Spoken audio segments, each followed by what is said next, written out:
Morning, y'all. Something has shifted in America. Once upon a time, a scandal could sink a political career overnight. Today, it barely dents approval ratings. The question is, how did we get here? How did the moral standards we once expected from leaders become optional? And why is hypocrisy now the loudest accusation we hear?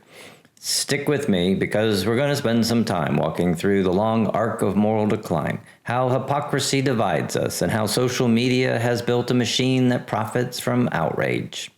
When morality mattered. Not long ago, reputation was everything. In the late 20th century, if a politician was caught in an affair or corruption, the consequences were swift. Careers ended in days. The public treated moral integrity as inseparable from leadership. Trust and character were the foundation for legitimacy. But the seeds of change were already there. Voters began separating private character from public performance. A leader could behave badly, but if the economy was strong or policies aligned with voter priorities, forgiveness came easier.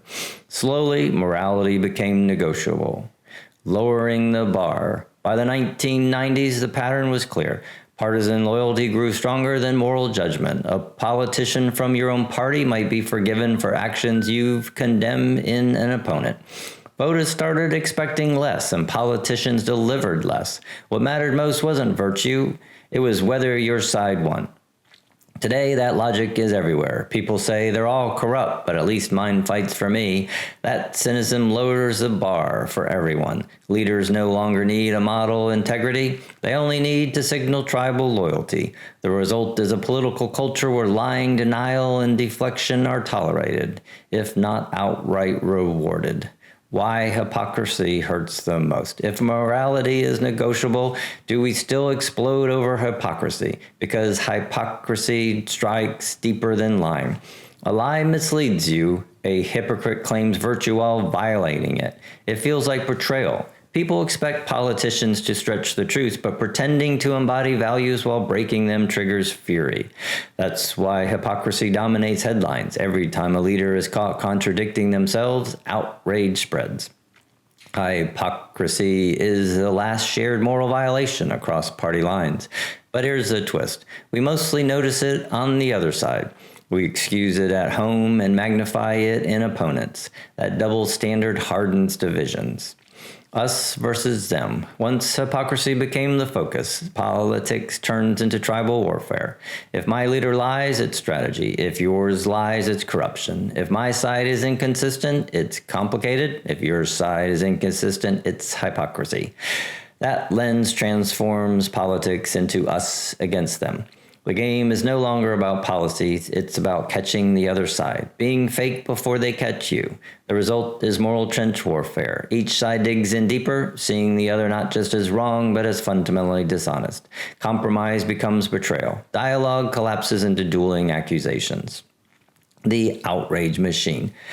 And here's where social media pours gasoline on the fire. Outrage isn't just an emotion, it's an algorithm. Platforms thrive on content that sparks anger because anger spreads faster than calm debate. Like every comment, every like on a hated post teaches the system to serve more of the same.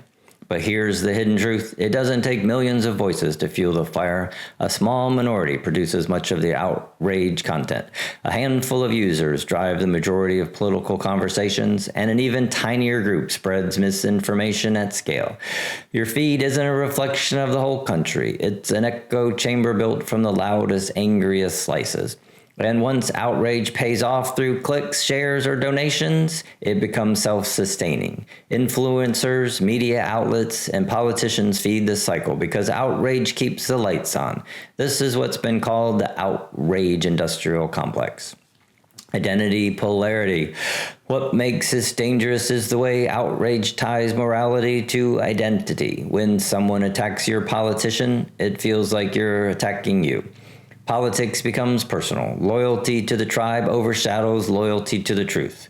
This is identity polarity, the sense that who you are is defined by who you oppose. If I compromise, I betray myself. If I criticize my side, it strengthens yours. Outrage isn't about policies anymore, it's about protecting identity.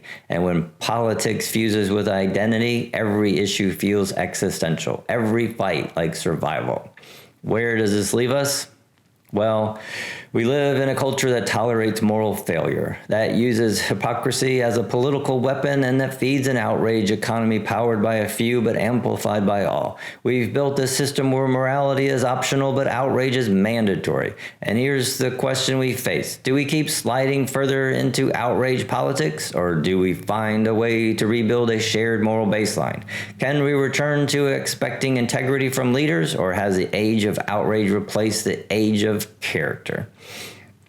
We lowered the bar, we weaponized hypocrisy, and we built a machine that profits from outrage. The path forward isn't clear, but one thing is, unless we break the cycle, politics will remain a content not of ideas, but of identities locked in combat. What do you think?